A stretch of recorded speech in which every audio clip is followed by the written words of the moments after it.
We begin with a breakdown of the major candidates in races on both sides of the state line. It's one of the toughest races in the country. Ronald Reagan, I may have disagreed with him on a few things, but he worked hard to unite this country.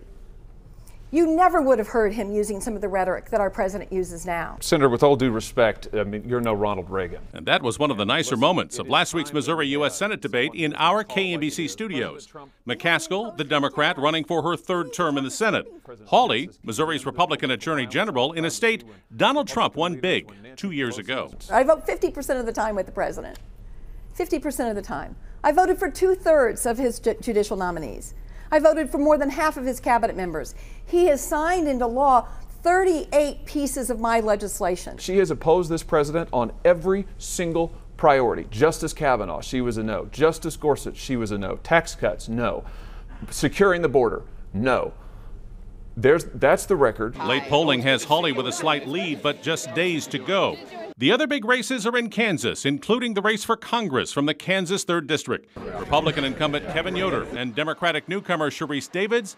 Just this week, the two met in a debate. It's one thing to say you're bipartisan.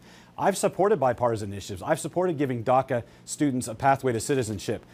My opponent opposes border security at every end and won't support a policy of bipartisanship. I don't support abolishing ICE. My opponent has continued to try to put out misinformation about my stances. I do support bipartisan comprehensive immigration reform. If you live in Johnson, Wyandotte, and a part of Miami counties, this is the race for your member of Congress. Democrats have been targeting Yoder, especially when Hillary Clinton beat Donald Trump in this district 2 years ago.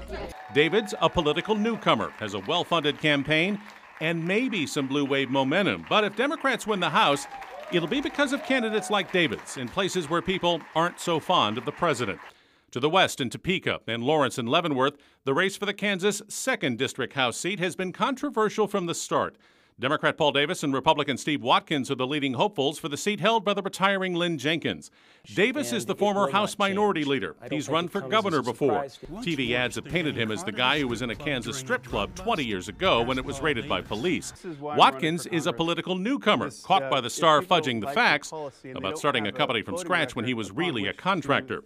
Finally, the race for Kansas governor, and this too is too close to call. Republican Secretary of State Chris Kobach, who has the president's endorsement, Democratic State Senator Laura Kelly, and Johnson County businessman, the independent, and predicted spoiler in this race, Greg Orman. Many wonder if he'll take votes from Kelly in a race where much of the talk centers on former Kansas Governor Sam Brownback, whose big tax cuts and big budget deficits are still an issue.